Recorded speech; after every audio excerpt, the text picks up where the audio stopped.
C'est chiant ce micro. Là. Salut, c'est Floki. Ça va? Ouais. Ouais, bah oui, ça va. J'ai reçu ma raboteuse là. Elle est là.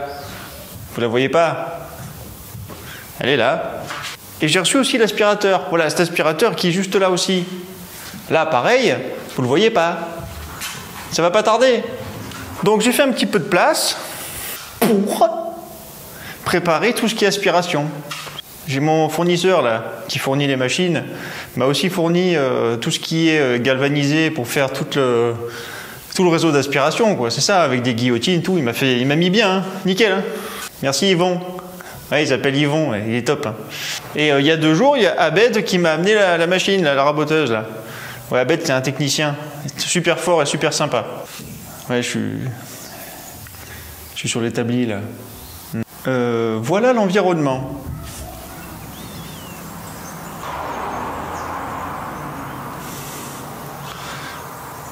Jusque-là, pas d'embrouille. Vous la connaissez? Mais...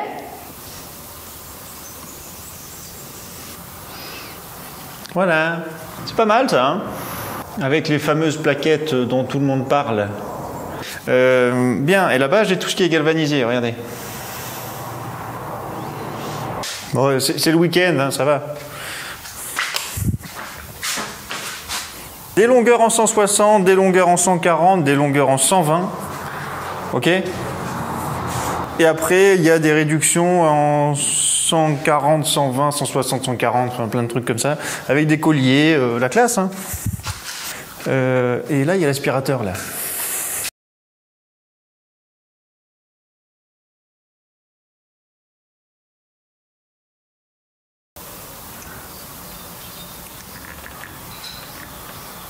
Je le voyais plus petit.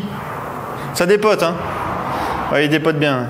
Enfin, ça change, quoi, par rapport à R2M2. Ça n'a rien à voir. D'ailleurs, il est en fin de vie, là. Hein. Il fait un bruit... En fait, il fait plus de bruit que ce qu'il n'aspire. C'est un peu comme un scooter trafiqué.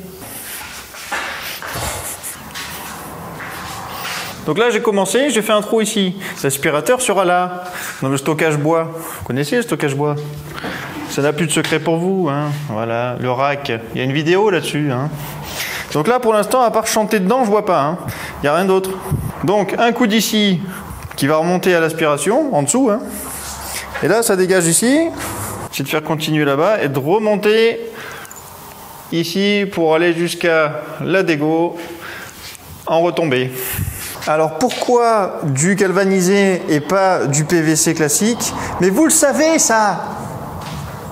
Le PVC, avec les frottements des copeaux de bois à l'intérieur, a tendance à générer de l'électricité statique. L'électricité statique va s'accumuler et peut potentiellement créer un incendie avec le bois. Voilà, c'est tout, rien de grave quoi. Alors quand on fait des connexions comme ça, ce qui est très important, c'est de mettre du silicone sur les jonctions. Tout là, là. Et la collerette, hein. C'est un truc de zingueur, hein. Sur les 2 collerettes, là, il faut mettre du silicone pour, de 1, assurer une bonne étanchéité pour que l'aspiration, il n'y ait pas de fuite, mais surtout, pour le bruit. Parce que alors là, avec toutes les jonctions qu'il y a, le bruit est multiplié par le nombre de jonctions, ben, on entend siffler dans tout l'atelier. Alors c'est cool, hein, mais personnellement, moi je préfère entendre les oiseaux. Donc là, je viens de monter une espèce de... Ça va être en haut, là. Enfin, jusqu'à preuve du contraire. Hein. À tout moment, il y a tout qui peut bouger. Hein. L'atelier compris. Là, ici, la descente en 120 pour l'aspiration de la scie, la descente en 50 pour l'aspiration haute de la scie, et la continuité pour la raboteuse qui est en 150 en haut. Bon, ça pour le coup, c'est une réduction 150-120 qui va finir là-haut la course pour descendre sur la raboteuse.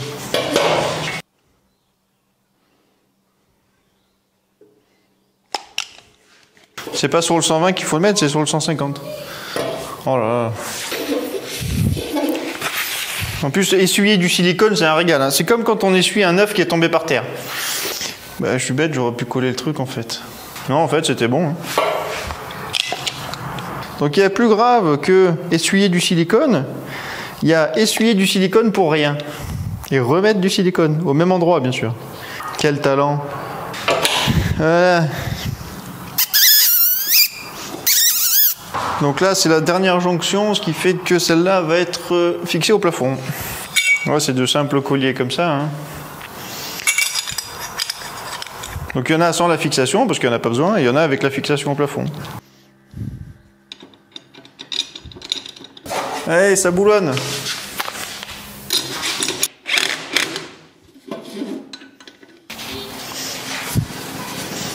Voilà.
Décidément, je vais pas y arriver. Hein.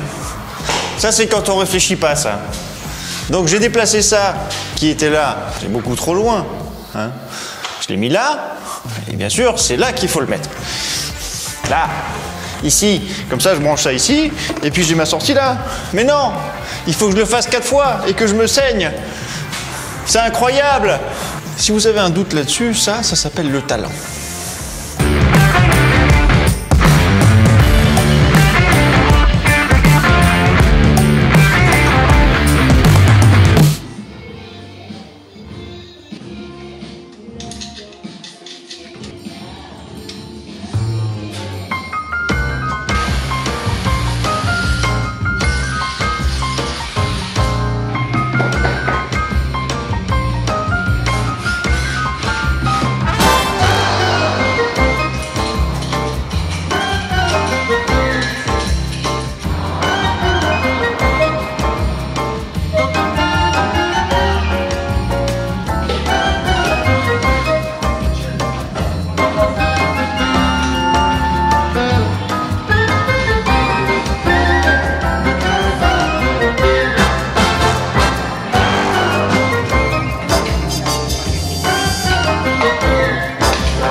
Bon, ben, ça marche d'enfer, hein. C'est vraiment top. L'aspi, là, il arrache et le système est vraiment très bien, quoi. Donc, il n'y a pas de fuite. J'ai vérifié un petit peu de partout. Bon, de temps en temps, il y a un petit peu des filets d'air, mais rien de grave, hein. En termes de déperdition, je suis bien. Et puis, il n'y a pas de sifflement. Ça veut dire que c'est étanche à peu près, quoi. Bon, moi, le projet, c'était de mettre cet aspirateur à l'extérieur de la pièce principale. Donc, soit dans une pièce accessoire, où la porte se ferme, hein. Ça, c'est cool, parce qu'en termes de bruit ici, bah, c'est cool, on peut discuter, quoi. Ou alors, c'était de le mettre à l'extérieur. Mais bon, je suis pas chez moi, et là, faire des trous pour l'extérieur, c'est moyen. Donc ici, le projet, c'était de diminuer le bruit dans la pièce principale, et en plus de ça, bah, tout ce qui est poussière, bah, ça reste là, quoi. Ça reste dans la pièce de bois, hein. C'est mieux là que dans la pièce de finition, hein. Un départ en 160, réduction 150. Ici, c'est du 150 tout le long. Premier coude, une culotte qui part en 120 vers le bas. Et on continue en 150 vers la dégo là-bas. Ça descend en 120, ici 120 pour la prise de la scie sur sa base, et là on est en 50 pour la prise du capot, avec une guillotine juste avant. La guillotine permet de condamner l'accès à la scie et de laisser le plein potentiel pour la raboteuse, et inversement. Donc on continue en 150 là-haut, on est au 4e coude ici, on est toujours en 150, et là il y a une réduction 150-120 qui est juste là. 150, 120, guillotine en 120 pour fermer l'accès de la raboteuse.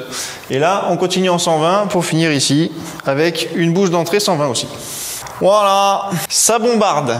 C'était un peu inespéré et un peu inattendu, hein. Je pensais vraiment pas faire en plus de vidéos là-dessus. Est-ce que ça intéresse les gens? Je sais pas. Mais peut-être que pour les copains, ça peut être sympa. Le prix de l'installation, enfin de la fourniture seule, hein, d'accord? On est à 450 € hors taxe, d'accord?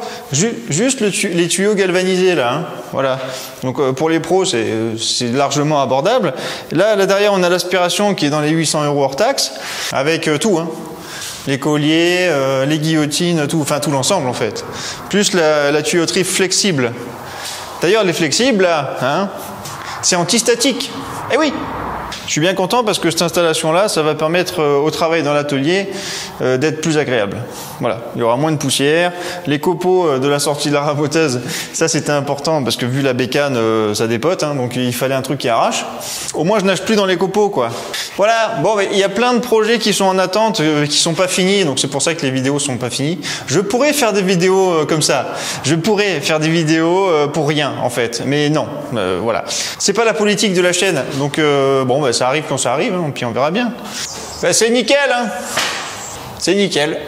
Allez, salut. C'était Floki.